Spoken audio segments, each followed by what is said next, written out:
ইরানে পারমাণবিক হামলা হতে যাচ্ছে, রীতিমতো এমন আতঙ্ক ছড়িয়েছিলেন ট্রাম্প। তবে শেষ মুহূর্তে হোয়াইট হাউস স্পষ্ট জানিয়ে দিল আপাতত তেমন কোনো পরিকল্পনা নেই। বিশ্লেষকদের মতে ইরানকে চরম চাপে ফেলার যে কৌশল ট্রাম্প নিয়েছিলেন তা কার্যত বুমেরাং হয়ে তার প্রশাসনিক অবস্থানের উপরে প্রশ্ন তুলেছে। ওয়াশিংটনের এই হঠকারিতা কি কেবলই রণকৌশল, নাকি তেহরানের প্রতিরোধের মুখে পিছু হটার এক নিরুপায় স্বীকারোক্তি? ওয়াশিংটন থেকে তেহরান পুরো বিশ্ব তাকিয়েছিল যেন এক মহাপ্রলয়ের দিকে।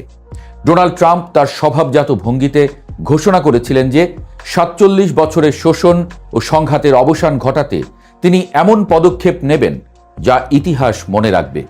তার সেই চরমতম পদক্ষেপ বলতে সবাই যখন পারমাণবিক হামলার আশঙ্কা করছিল, ঠিক তখনই যেন পরিস্থিতির ছন্দপতন ঘটল।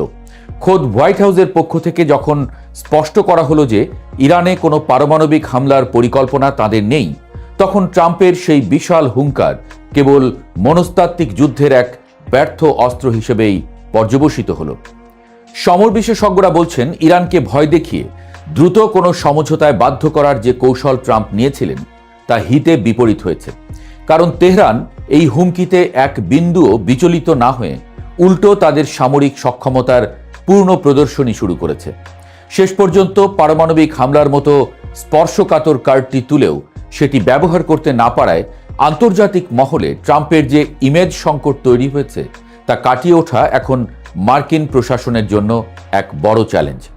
সাহসে কুলিয়ে উঠতে না পেরে ট্রাম্পের এই পিছু হটাকে বিশ্লেষকরা তার দ্বিতীয় মেয়াদের অন্যতম বড় কৌশলগত বিপর্যয় হিসেবে দেখছেন।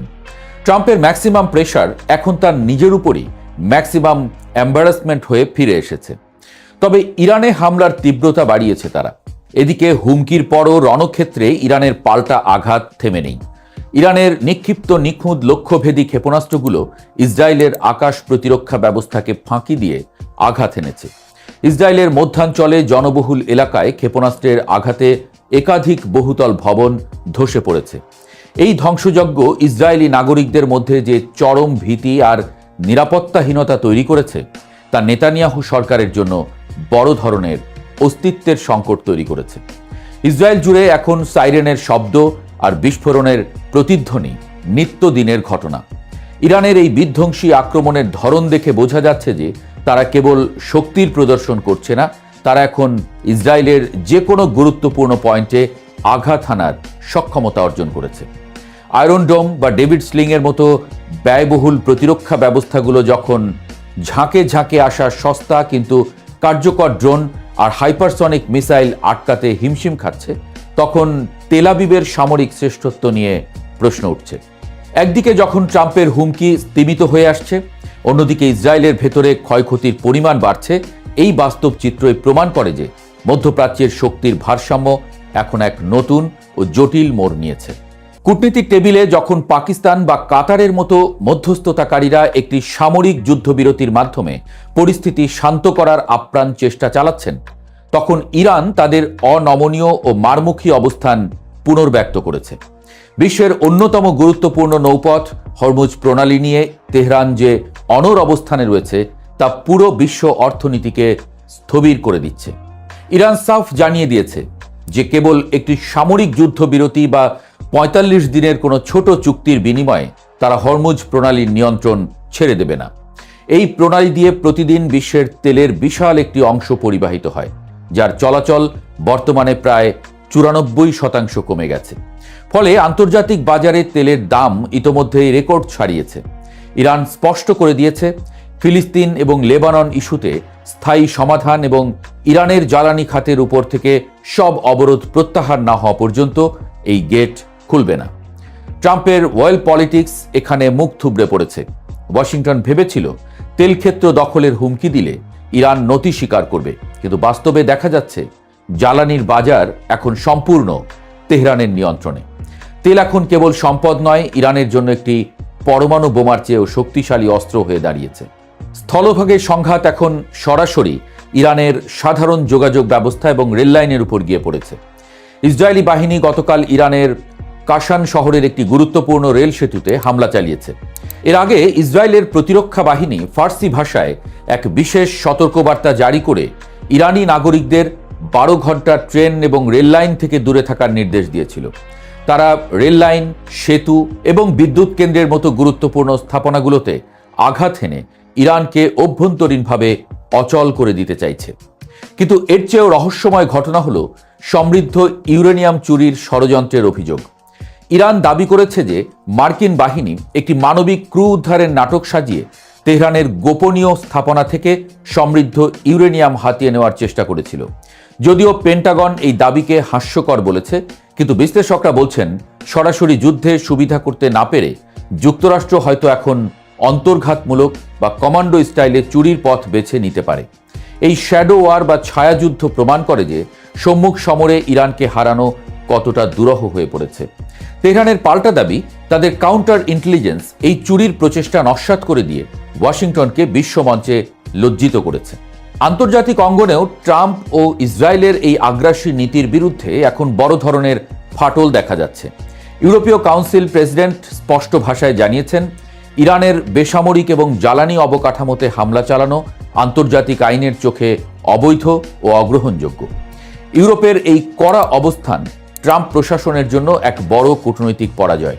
কারণ ঐতিহাসিকভাবে ইউরোপ সব সময় মার্কিন যুক্তরাষ্ট্রের পাশে থাকলেও এবার তারা নিজেদের অর্থনৈতিক স্বার্থ আর জ্বালানি নিরাপত্তার কথা চিন্তা করে ভিন্ন পথে হাঁটছে। ইউরোপীয় নেতারা বুঝতে পারছেন যে মধ্যপ্রাচ্যে একটি অনিয়ন্ত্রিত আগুন লাগলে তার আঁচ আটলান্টিক পেরিয়ে লন্ডন, প্যারিস বা বার্লিনেও পৌঁছাবে। শরণার্থী সংকট এবং জ্বালানির আকাশচুম্বী দাম ইউরোপের সামাজিক স্থিতিশীলতাকে নষ্ট করে দিতে পারে। ফলে তারা আর অন্ধভাবে ট্রাম্পের যুদ্ধংদেহী নীতিকে সমর্থন করছে না। এই অভ্যন্তরীণ বিভাজন ইরানকে আরও আত্মবিশ্বাসী করে তুলেছে। আন্তর্জাতিক মোড়লগিরি করতে গিয়ে ট্রাম্প এখন খোদ নিজের মিত্রদের মাঝেই ব্রাত্য হয়ে পড়েছেন। যুদ্ধের এই উন্মাদনার পেছনে আদর্শিক লড়াইয়ের চেয়েও বেশি কাজ করছে জ্বালানি সম্পদ দখলের এক নগ্ন আকাঙ্ক্ষা।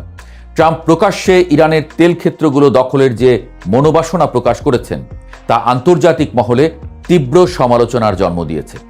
ইরানের খার্ক দ্বীপ, যেখান থেকে দেশটির 90% তেল রপ্তানি হয়, সেখানেও রহস্যময় বিস্ফোরণের খবর পাওয়া গেছে। এই দ্বীপটি ধ্বংস বা দখল করার যে প্রচ্ছন্ন হুমকি ট্রাম্প দিয়ে রেখেছিলেন, সেটি বাস্তবায়নের চেষ্টা করা হলে মধ্যপ্রাচ্যে এক দীর্ঘমেয়াদী অগ্নিকাণ্ড শুরু হবে। আইআরজিসির পক্ষ থেকে সরাসরি হুঁশিয়ারি দেওয়া হয়েছে যে যদি মার্কিন বা ইসরায়েলি বাহিনী ইরানের জ্বালানি অবকাঠামো স্পর্শ করার ধৃষ্টতা দেখায়, তবে আমেরিকা ও তার মিত্ররা আগামী বহু বছর ধরে এই অঞ্চলের জ্বালানি থেকে বঞ্চিত হবে। তারা প্রয়োজনে নিজেদের তেলক্ষেত্রগুলো নিজেরাই ধ্বংস করে দেবে, যাতে তা শত্রুর হাতে না পড়ে, এমন কঠোর বার্তা দেওয়া হয়েছে। ট্রাম্পের এই অয়েল পলিটিক্স ইরানকে ভয় দেখানোর বদলে তাদের আরও বেপরোয়া করে তুলেছে। অন্যদিকে ইরানের এই ধারাবাহিক ক্ষেপণাস্ত্র হামলা ইসরায়েলি সমাজের ভেতরেও ফাটল ধরাচ্ছে। দিনের পর দিন বাংকারে কাটানো সাধারণ নাগরিকরা এখন নেতানিয়াহু সরকারের পদত্যাগ দাবি করছে। ট্রাম্পের পারমাণবিক হামলার আশ্বাস যখন বাস্তবে রূপ নিচ্ছে না, তখন ইসরায়েলি নাগরিকদের নিরাপত্তাবোধ তলানিতে গিয়ে ঠেকেছে। মার্কিন প্রশাসনের উপর ইসরায়েলের এই অতিরিক্ত নির্ভরশীলতাই এখন তাদের কাল হয়ে দাঁড়িয়েছে। ওয়াশিংটন পিছু হটলে তেল আবিবের হাতে আর কোনো বিকল্প থাকে না। এই সামরিক ও রাজনৈতিক অনিশ্চয়তা ইসরায়েলকে এক চরম অন্ধকার দিকে ঠেলে দিচ্ছে। অনেকে মনে করেন ট্রাম্প কখনোই পারমাণবিক হামলার কথা গুরুত্ব দিয়ে ভাবেননি, এটি ছিল কেবল একটি ব্লাফ বা ধোঁকাবাজি। কিন্তু আন্তর্জাতিক রাজনীতিতে যখন এমন উচ্চমাত্রার হুমকি দেওয়া হয় এবং পরে তা থেকে সরে আসা হয়, তখন সেই দেশের ডিটারেন্স বা প্রতিরোধ ক্ষমতা মারাত্মকভাবে ক্ষতিগ্রস্ত হয়। ইরান এখন জানে যে ট্রাম্পের হুমকি মানেই হামলা নয়। এই ধারণাটি ভবিষ্যতে ওয়াশিংটনকে দর কষাকষির টেবিলে অনেক পিছিয়ে দেবে। ইরান এখন কেবল নিজের প্রতিরক্ষা নয়, পুরো অঞ্চলের ভূরাজনীতি নিয়ন্ত্রণ করার সাহস দেখাচ্ছে। বিশ্লেষকদের মতে ট্রাম্পের আলটিমেটাম এবং হুমকিগুলো কার্যত ইরানের মনোবল ভাঙতে ব্যর্থ হয়েছে। ট্রাম্প যে হাইপ তুলেছিলেন যে আজ রাতে সব শেষ হয়ে যাবে, সেই রাত পার হয়ে নতুন দিন শুরু হলেও ইরান এখন আরও বেশি মারমুখী।